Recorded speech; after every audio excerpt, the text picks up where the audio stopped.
সপ্তম পরিচ্ছেদ। বেলা হইয়াছে। গৃহস্বামী অন্নব্যঞ্জন করাইয়া ঠাকুরকে খাওয়াইবেন, তাই বড় ব্যস্ত। তিনি ভিতর বাড়িতে গিয়াছেন, খাবার উদ্যোগ ও তত্ত্বাবধান করিতেছেন। বেলা হইয়াছে, তাই ঠাকুর ব্যস্ত হইয়াছেন। তিনি ঘরের ভিতর একটু পাদচারণ করিতেছেন, কিন্তু সহাস্য বদন।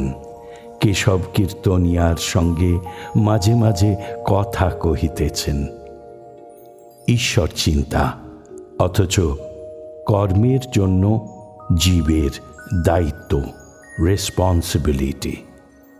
কেশব কীর্তনিয়া বলছেন, তা তিনি করণ, কারণ ওই দুর্যোধন বলেছিলেন, তয়া ঋষিকেশ হৃদি স্থিতেন যথা নিযুক্ত হস্মি তথা করোমি।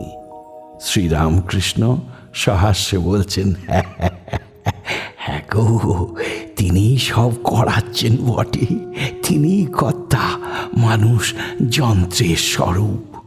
আবার এও ঠিক যে কর্মফল আছেই আছে। লঙ্কা মরিচ খেলেই পেট জ্বালা করবে, তিনি বলে দিয়েছেন যে খেলে পেট জ্বালা করবে। পাপ করলেই তার ফলটি পেতে হবে। যে ব্যক্তি সিদ্ধি লাভ করেছে, যে ঈশ্বর দর্শন করেছে, সে কিন্তু পাপ করতে পারে না। সাদা লোকের বেতালে পা পড়ে না। যার সাদা গলা, তার সুরেতে সারে গামাই এসে পড়ে গো। হ্যাঁ, অন্ন প্রস্তুত। ঠাকুর ভক্তদের সঙ্গে বাড়ির ভিতরে গেলেন ও আসন গ্রহণ করিলেন। ব্রাহ্মণের বাড়ি ব্যঞ্জনাদি অনেক রকম হইয়াছিল, আর নানাবিধ উপাদেয় মিষ্টান্নাদি আয়োজন হইয়াছিল। বেলা 3টা বাজিয়াছে। আহারান্তে শ্রীরামকৃষ্ণ ঈশানের বৈঠকখানায় আসিয়া বসিয়াছেন। কাছে শ্রীশ ও মাস্টার বসিয়া আছেন। ঠাকুর শ্রীশের সঙ্গে আবার কথা কহিতেছেন। তোমার কি ভাব গো, কি ভাব? সোহম নাকি সেব্য সেবক? গৃহস্থের জ্ঞান যোগ না ভক্তি যোগ? সংসারীর পক্ষে সেব্য সেবক ভাব খুব ভালো, সব করা যাচ্ছে। সে অবস্থায় আমি সেই, এ ভাব কেমন করে আসে? যে বলে আমি সেই, তার পক্ষে জগৎ স্বপ্নবৎ, তার নিজের দেহ মনও স্বপ্নবৎ, তার আমিটা পর্যন্ত স্বপ্নবৎ। কাজে কাজেই সংসারের কাজ সে করতে পারে না।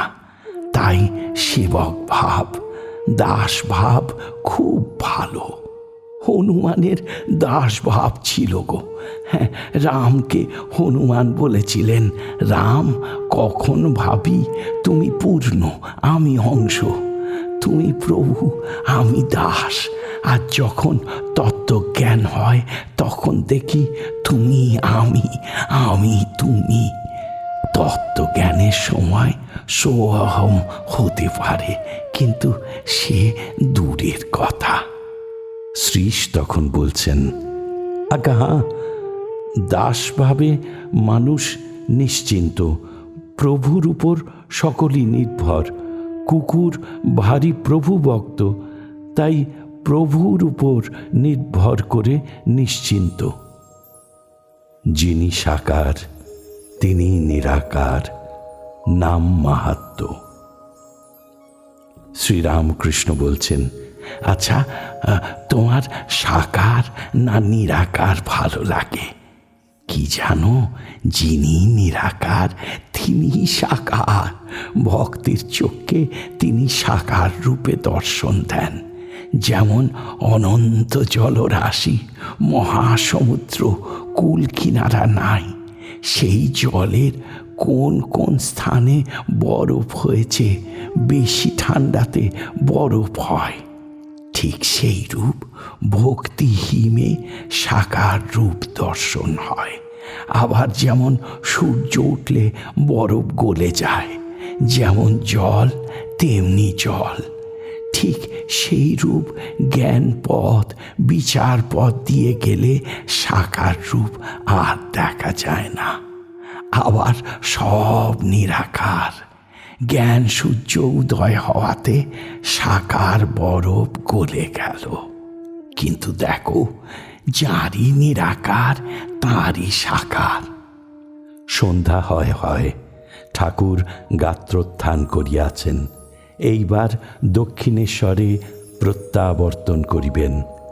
বৈঠকখানা ঘরের দক্ষিণে যে রক আছে, তাহারই উপর দাঁড়াইয়া ঠাকুর ঈশানের সহিত কথা কহিতেছেন।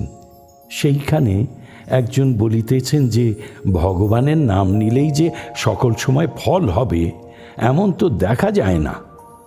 ঈশান বলিলেন, সে কি, অশ্বত্থের বীজ অত ক্ষুদ্র বটে, কিন্তু উহার ভিতর বড় বড় গাছ আছে, দেরিতে সে গাছ দেখা যায়। শ্রীরামকৃষ্ণ বলছেন, হ্যাঁ গো, হ্যাঁ, দেরিতে ফল হয় গো, দেরিতে ফল হয়। ঈশান নির্লিপ্ত সংসারী, পরমহংস অবস্থা। ঈশানের বাড়ি, ঈশানের শ্বশুর ক্ষেত্রনাথ চাটুর্যের বাড়ি পূর্বগাঁয়ে। দুই বাড়ির মধ্যে আনাগোনার পথ আছে। চাটুর্য মহাশয়ের বাড়ির ফটকে ঠাকুর আসিয়া দাঁড়াইলেন। ঈশান সবান্ধবে ঠাকুরকে গাড়িতে তুলিয়া দিতে আসিয়াছেন। ঠাকুর ঈশানকে বলিতেছেন, তুমি যে সংসারে আছো ঠিক পাঁকাল মাছের মতো, পুকুরের পাঁকে সে থাকে, কিন্তু গায়ে পাঁক লাগেনে, গায়ে পাঁক লাগেনে। এই মায়ার সংসারে বিদ্যা অবিদ্যা দুই আছে। পরমহংস কাকে বলি?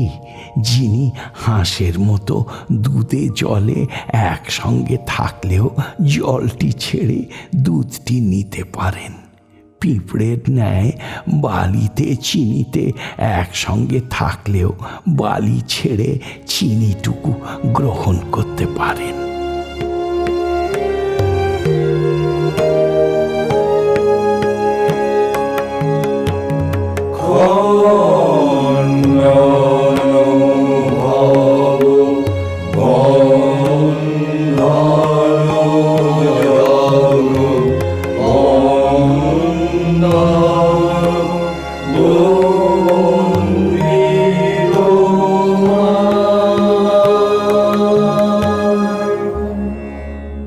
ঠাকুর ও মায়ের চরণে আপনাদের সবার মঙ্গল কামনা করি।